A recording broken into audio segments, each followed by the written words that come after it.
So, I'm a hydrologist, and I did my PhD on the development of hydrological drought and the underlying processes.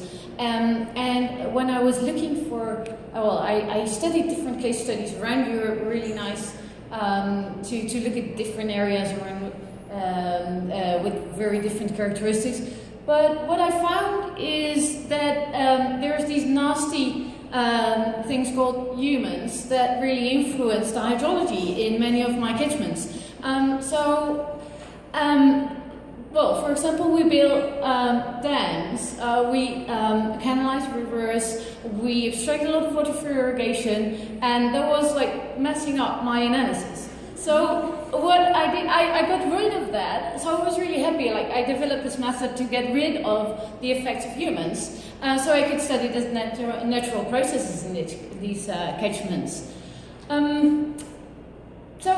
I defended my PhD, everything fine, but then I grew older and wiser, hopefully, and I thought, maybe, there's not so many catchments left that are natural, and another thing is that if, we're studying drought, what's the usefulness if we only do it in natural catchments? So maybe we should include these influences of these nasty humans on the hydrology in our drought studies.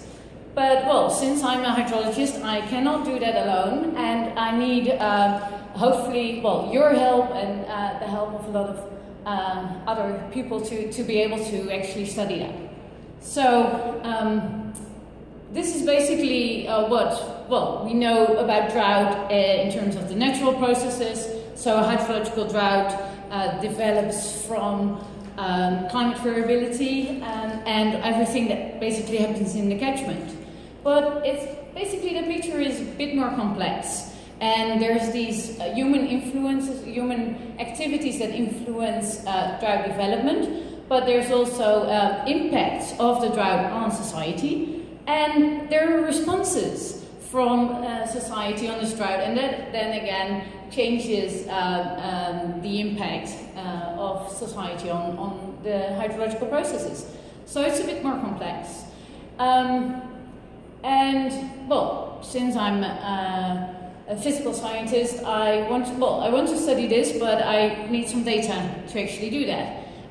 So in terms of hydrology, we're often complaining about the lack of data, but we do have quite a nice spread stream flow data, groundwater data in different countries, precipitation even better, and some large-scale data sets on human effects start to become available as well. So irrigation, some data set of dams, but there's still a lack of large-scale data sets to actually be able to do these studies and to include the human effects.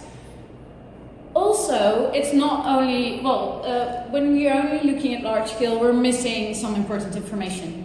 So we really, on the local scale, need also to have information on the impacts of the drought, and then how our communities respond to that drought, and how they change their management, how they learn from a drought, or whether they're less vulnerable or more vulnerable when the next drought strikes. These kind of feedbacks we can only study on the local scale, and we also need information and data on that. What I hope to do is combine those and have a lot of case study areas around the world, and basically learn from that, and then combine that with large-scale analysis to, come to the final answer. But I need your help. And I really would, so if anybody in the room has very large-scale data sets, or a case study with a lot of information on how, for example, abstraction changes during drought, reservoir management, these kind of things, would be really interested to collaborate, to find a link between the drivers of Drought, the natural processes, and impact and management, and between the scales as well. So please contact me. There's a number of options. You can always send me an email or find me on all these new media. Please help me to figure out this missing link, the piece of the puzzle that I need to be solving in the rest of my career, probably. Thank you.